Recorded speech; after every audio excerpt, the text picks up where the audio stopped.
juge bi nañ ko ñaanal protéger ko. d'accord léegi foofu damay ñëw sax laal benn ponk parce que yaa ngi la wax protection di wax ci wàllum soutien mais dafa mel ni sénégalais ñoom ñoo taxaw seen wàllu bopp pour ñu tirer l'affaire au clair parce que gis nañ dossier yu bëri jaar na fi junni nga sànq 650 membres yi nga xamante ni nee nga tey ñii ñu tudd ci lañ bokk. moo tax te des na ñii daanu nii. waaw ak notoriété bi ñu am célébrité ay diw dang. oui mooy li feeñ ndax am na lu des am na lu war a ñëw après.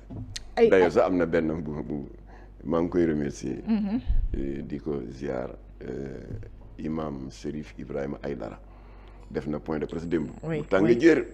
nee na li ko metti parmi ñi nga xam ne ñoo nekk ci mbir mi mais daf ci am nee na koo xam ne suñu naataangoo la waa ji ne ko mu ne waaw sëriñ la comme ñun. mais booboo yëngal réew mi nag de biñ ne sëriñ la. xalifa la kilifa la sëriñu kii la autorité religieuse la. oui kon nag ñun du ñu nangu mu nekk ci ñun di tilimal suñu corporation.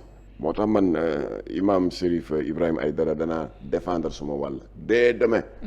danaa dem commissariat waaye bu ma doon moom du ma dem commissariat na dem ci Mouhamadou Bamba Cissé ministre de l'intérieur ndax moo yilif commissaire yëpp.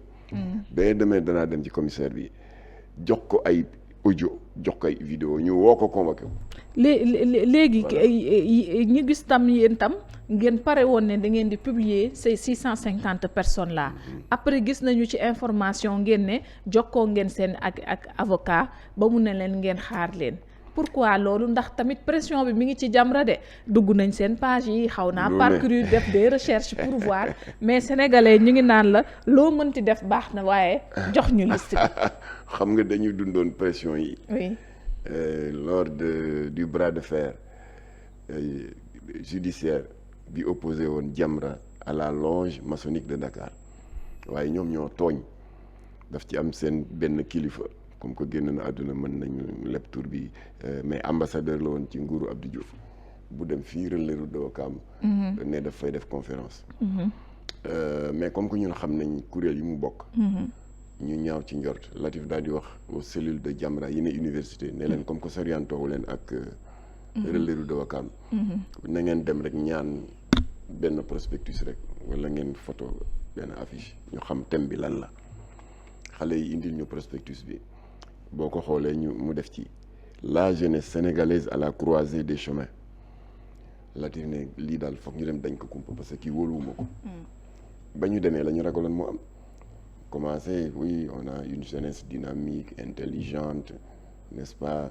entreprenante mais malheureusement le grand handicap de cette jeunesse c'est le fatalisme confrérique jeune boo wax kañ ngay yëkkati tel problème mu ne foog ma dem waxtaan seeg sëriñ bi ku si laata tekk jabar xaaral ma dem ñaani ndigal sëriñ bi di wax donc alors indirectement daal di indexé këru diine yi alors immédiatement Latif daal di jóg naan parole modérateur bi ne ko lan la da nga bëgg intervenir mu ne ko waaw mu ne ko non c'est prévu bu exposé bi jeexee on ouvre les débats Latif ne ko du ma xaar exposé bi jeex parce que kii il n'a pas caché son jeu këru diine yi la attaqué Touba Tivaouane Ndiassane Thiénaba Niassène Medina Baye Layène famille omarienne te ñun amuñu lu dul ñooñu kon loolu mu def on le condamne waa ji mer nag parce que il est impulsif là le conférencier Brit mais ces gosses de Jamra là xam nga 1985 boobu ñun ay xale lañ ils sont prétentieux hein qu'est-ce que c'est que ça et puis ils sont impolis Latif ne ko nag ma tànnee la ko bu ma nekkee impoli yow franc-maçon nga rek coow li jib waa ji jóg ne daf ñuy song malgré c'est un maigrichon comme moi sécurité bi intervenir kurpeñe dal poñente yi chaise plastique yi naaw gendarmerie dugg fa tas conférence bi kon notre objectif était atteint sa manœuvre d'intoxication des jeunes pour bëgg leen dugal ci musiba de la franc-maçonnerie dal di échouer léegi nag li waral ñu amoon ci procès lii xew tey moo amoon opinion bi topp ñu ci waaye génne leen liste bi rek mu jeex comme ko wax ngeen nekk am ngeen seen liste ñi naan amu leen dara da ngeen di shoob rek c'est une manière de nous machiner waa ji nag daal di enfoncer le clou dem ci benn organe de la place def interview daa ne oui j'ai entendu dire que ils ont la liste des membres de la loge maçonnique waaye peut-être Jamra ñoo mel noonu c'est des prétentieux c'est des menteurs la ñu traité de manière crue loolu nag daal di titiller un peu la fibre l'orgueil lébu ñu ne ko kon nag à la guerre comme à la guerre fekk yàlla dogal na seen siège bi nekk fii d'ailleurs c'est scandaleux d'ailleurs derrière la deuxième institution du pays mu di Assemblée nationale yàlla dimbali ne woon nañu par le passé ñu fexe ba subtiliser 5 feuilles de présence xam nga feuille de présence comme tout le monde le sait yéen rédaction boo leen di réunir wala parti politique wala syndicat on fait circuler une feuille pour xam ñan ñoo ñëw ak ñu ñëwul en général sax c'est authentifié avec le papier avec l'en-tête de l'institution alors ñun ñu amoon ci 5 yoo xam ne presque ñoo tolloo ay nombre de présents alors 25 francs-maçons en moyenne ñu daal di jël 4 yi denc ko benn bi rek la ñuy jël mais ko ñun lay traité de menteur liste amul dañuy coow ñële tamit di dóor offensive seen côté génne leen ko vous n'avez rien alors yooyu yëpp conjugué mu poussé ñu à l'extrême ñu daal di woo Mbaye Sall que tout le monde connaît d'ailleurs l'ami de Guy Marius Sagna oui ñu daan ànd ñoom ñaar di yëngatu ci aar lu ñu bokk Guy di yëngal fii moom muy yëngal à Paris Mbaye Sall la tudd léegi mag la kilifa la il s'est établi là-bas en France moom moo doon président wu AJAD association des jeunes amis de Jamra donc ñoo doon suñuy fer de lance Latif woo leen na ne leen dem leen ngeen photocopier yi formation yi nee nañ on ment y a pas de liste on verra ñu tiré ko 3000 exemplaires après ñu def ko ñetti paquet mu woo benn groupe de jeunes jox leen un paquet de 1000 ne leen dem leen juma Alaaji Rawaan Mbay bi nekk rue Blanchot deuxième groupe bi ñu ne leen dem leen grande mosquée troisième groupe bi ñu ne leen dem leen juma Alaaji Yaxya Diop bu Gueule Tapée bu leen ko joxee nag leen ba demee vendredi comme que jour prière la te juma yi day bari mbooloo ci ngeen koy distribuer mais bu leen ko distribuer tant que imam bi sëlmalul ñu jox leen yooyu instruction xale yi dem fanaanoo ak liste yi ñu julli juma ba ne asalaamu aleykum rek xale yi taxaw ci buntu porte centrale juma yi commencé joxe waaye ne Jamra caaxaanul liste ba génn na daal di xool lay diw ca la bokk maître diw notaire avocat ratatata homme d'affaires banquier di xëccoo liste yi comme ay xale dëkk bi sa ëllëg sa mel ni dëj y a des familles yoo xam ne dañu mel ni ku leen dañu leen def une douche froide parce que ña nga ci doon gis fooguñu ko woon alors conséquence bi nag mooy la loge maçonnique a déposé ngeen am ci problème ak yoon ñan ñu doon pousse daw ñu doon naan génn leen ko na comme gars yi présentement ñoo jëkk a daw kon looloo tax tey te daw ñu yem si de ils ont retourné leur veste def yëfu lâche dem seeti Mame Less Dia c'est ton défunt confrère bi créé woon journal bi ñuy wax le politicien dem seeti ton autre confrère le doyen Boubacar Diop te jiite woon le magazine promotion foofu ca Tëngéej ñu def ay interview mooy ñi ñu doon wax génne leen liste bi bañ ko génnee ñu dem def interview retourner leur veste di tirer sur Jamra dañu soxor dañu bon il y a des familles qui ont volé en éclats il y a eu une tentative de suicide un gosse de 16-17 ans bi mu yëgee ne bàyyam franc-maçon la dafa dem naan eau de javel il a été sauvé de justesse il y a 2 départs en exil kenn ka Bénin d'ailleurs sax gaañu na bu yàggul àpp ma jotoon rek mort naturelle keneen ka mu nga Atlanta takk fa américaine bu weex tàll ba jël na nationalité nee na ñibbi si Sénégal ak ku ko rey la yemale Jamra bon li yëpp ñoo ko def dem génn liste 25 francs-maçons te ñoom ñoo ñu ko doon wax de alors donc procès am il fallait se préparer oui on a eu un pool d'avocats de 10 avocats yu volontaires ña ñu doon wax naan génn na liste bi ils ont tous pris la fuite kenn déggatu leen bu ñu wootee réunion assemblée générale te on les connaît bien ils prennent la fuite alors l'idée c'est une longue histoire on en parle dans un bouquin bu tudd Jamra 40 ans de combat et de réalisation concrète waaye toujours est-il que bi ñuy waajal procès bi il y a 3 khalifes généraux spontanément qui ont manifesté publiquement leur soutien à Jamra alors ñu dem seeti leen bon ñaari séquence yi gën a daw yaram benn bi sëñ Abdou Lahad Mbacké la ba ñu demee Latif commencé di expliquer xalif ne ko Latif jéggal naa la ko li ma bëggoon yëpp xam naa ko jot naa xabaar yëpp Dakar dafa sori te bëgguma ngeen guddee li ma la bëgg a xamal mooy yéen tooñu leen dëkk bu tedd bii Bamba tëdd Maodo Baye Niass Baye Laye dafa am ay saay-saay yu ñëw bëgg a jalgati seen jàngale, bëgg toroxal alxuraan, bëgg toroxal diine ak tamit génne xale yi ci diine. kon yéen lii ngeen di def ñun la waroon, ñun doomu soxna yi, waaye yàlla dafa dogal ngeen gën ñu féete ndaw, gën ñu woyof tànk. en tout cas xaw ma kande waaye ñun Touba ci sama kàddu man sëñ Abdou Lahad Mbacké maa ngi leen di yëgal ne ñu ngi seen ci combat bii pour ñu mën a sàmm ndono li fi mag ñu baax yi bàyyi te formation yi bëgg ko xajamal lëndëmal xelu xale yi. ñu ngi leen di yëgal ne ñun Touba ñu ngi seen kanam, ñu ngi seen ginnaaw, seen nijoor, seen càmmoñ. mu ne gis nga jëmm jëlee toog fekk fa salle bi mu ñu recevoir salle bu xaw a xóot la quoi. bu ne te mu toog noonu si sajaada bi ay jawriñ wër ko. mu nekk ci digg bi borom bopp neen bi te lëmas kaala gu weex ci baat bi moom la ñuy wax sëñ Muntaxa Mbacké Bachir. moom laa leen booleel. balaa ngeen di ñibbi Dakar na leen jox numéro téléphone këram parce que jamono boobu en 85 y avait pas de téléphone portable. bu ko defee foo leen toll ci combat bi boo leen ko waxee balaa jant soo ma jot ko. te effectivement avant ñuy jógee Touba sëñ Muntaxa jëfee na ko.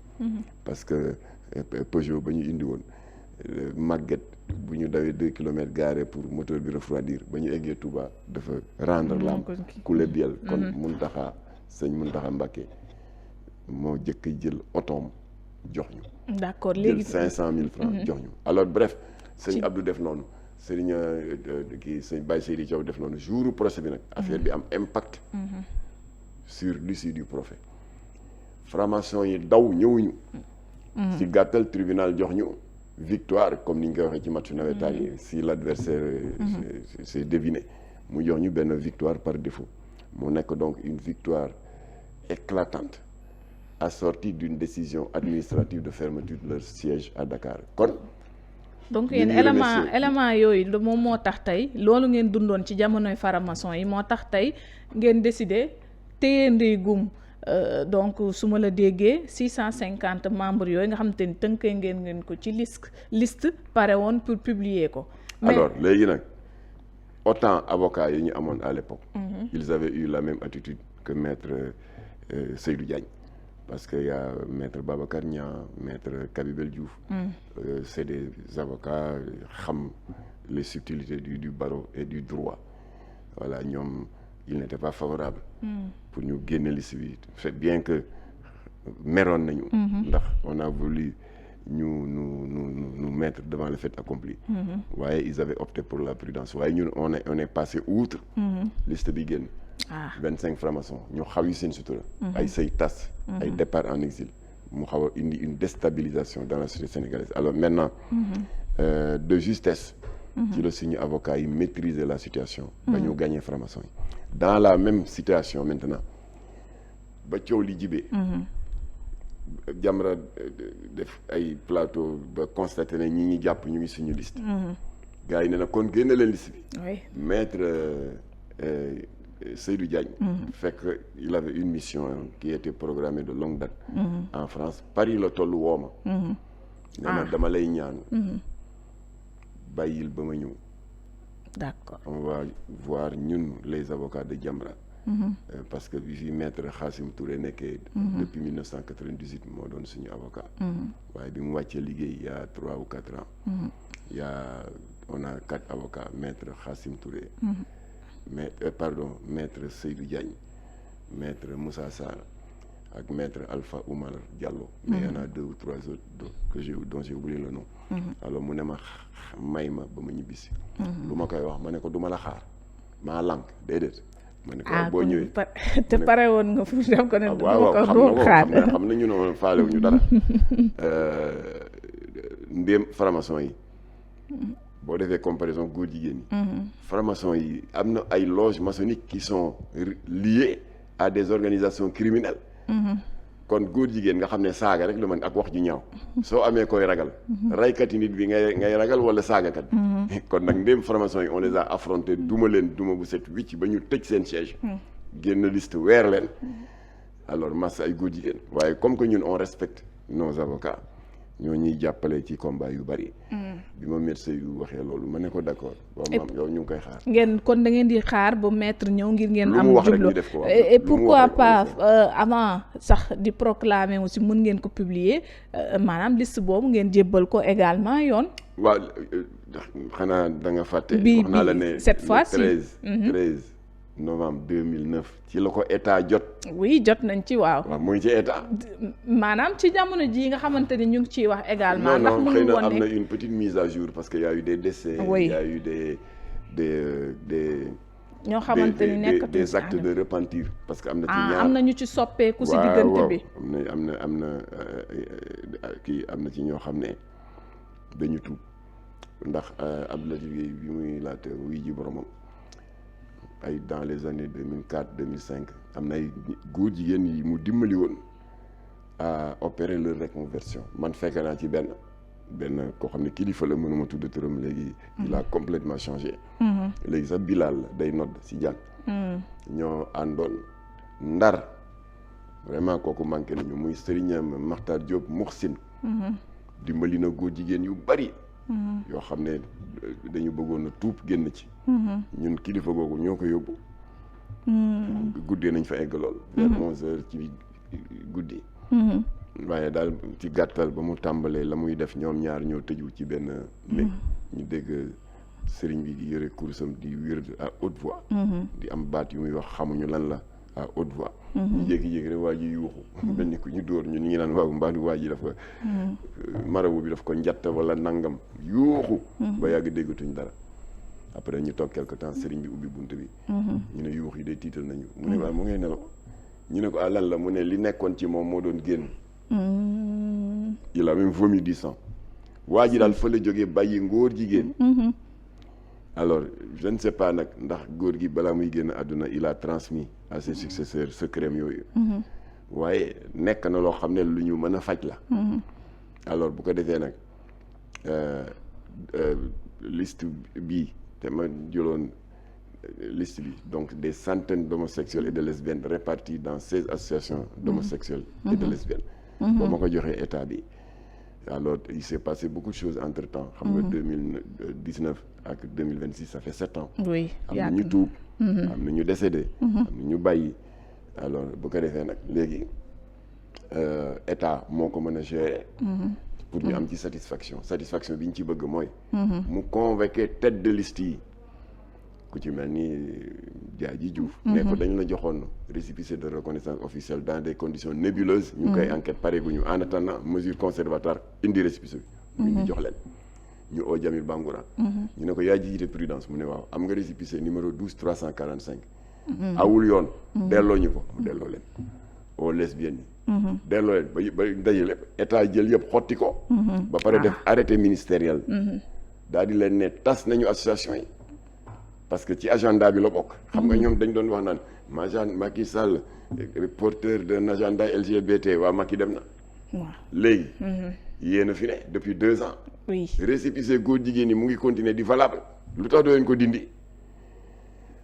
PGA Parliamentarian for Global Action mu di benn syndicat de parlement à travers le monde boo xam ne dafa am assemblée nationale yu bari yu ci adhéré. ñu ànd di am taxawaay ci wàllu défense des droits de l'homme des minorités raciales et cetera waaye dafa am ci seeni code de conduite ñaari mbir yu leer nañ nee nañ PGA am na également pour mission de promouvoir et de protéger les LGBT lan la Sénégal di wut foofu kon da ngeen ne woon Macky Sall le porteur d'un agenda LGBT c'est vrai léegi dem na PGA bi continuer di fonctionner te gis nañu. waaw ci jamono premier ministre actuel waxoon na ni taxaw nañ ni ci mécanisme yi ñu mën a taxaw ngir xeex. homosexualité. voilà même su fekkee prononcé waan na ci diggante bi balaay wax waxi criminalisation monsieur le premier ministre Ousmane Sonko monsieur Diomaye Faye Ababacar Mboup qui est un expert n'est-ce pas ci wàllu kii boobule. agenda bi. moo nekkoon l'ex coordinateur de ànd sàmm jikko yi Adama Mboup tamit ku ci yàgg def gëstu la woowal ñooñu nga waxtaan ak ñoom ñu xóotal la agenda bi ramification yépp fu mu mënti ne ci état bi ak ministères yi nga xam ne dañu am des spécialistes sur la question du genre affaire tappale yooyu PGA bi ak tamit récépissé yi ngeen toog ak ñoom ñu identifier yépp loqati yépp dindi ko sànni Sénégal libre ngeen doog wax waxi criminalisation parce que boo leen jógee ne yéen a ngi criminalisation te agenda bi laalu leen ko coup d'épée dans l'eau la dafa dal Gabon te état ngeen yor lii ma leen di wax ma ngeen ko vérifier yéen ngeen ne Gabon du temps de Omar Bongo père rawoon na Sénégal ci wàllu répression de cette abomination là. Le Gabon avait criminalisé l'homosexualité du temps de Albert Bernard Bongo Omar Bongo waaye ñu daal di sàggane agenda bi mooy yi ma la wax nii donc dafa am agenda bi di dox ba Bongo jóge fi son frère son fils un grand franc-maçon qui ne s'en cache pas day taxaw ci vidéo yi wane ñi di ko takkal caq bi et cetera alors ñu ngi ko criminaliser ba agenda bi demee ba jógaat amaat doole waxuma la ne Gabon dafa dépénaliser rek yem ci waaye dafa dépénaliser ba pare légaliser ngóor jigéen le 26 juin 2020 Assemblée nationale du Gabon voté na officiellement la loi autorisant le statut d'homosexualité ba pare nag comme que ñoom ñaari chambre la ñu am 4 jours plus tard le 30 novembre le Sénat gabonais daal di entériner la décision de l'Assemblée nationale te ñoom ñoo gënoon sori de ils avaient criminalisé te loolu loolu ko ngay waral ragal ils ont mis la charrue avant les bœufs moo tax nag je suis d'accord ak Babacar Mboup il faut d'abord les préalables Babacar Mboup pardon nee na mettons l'accent sur la destruction de l'agenda ba pare nga doog a criminaliser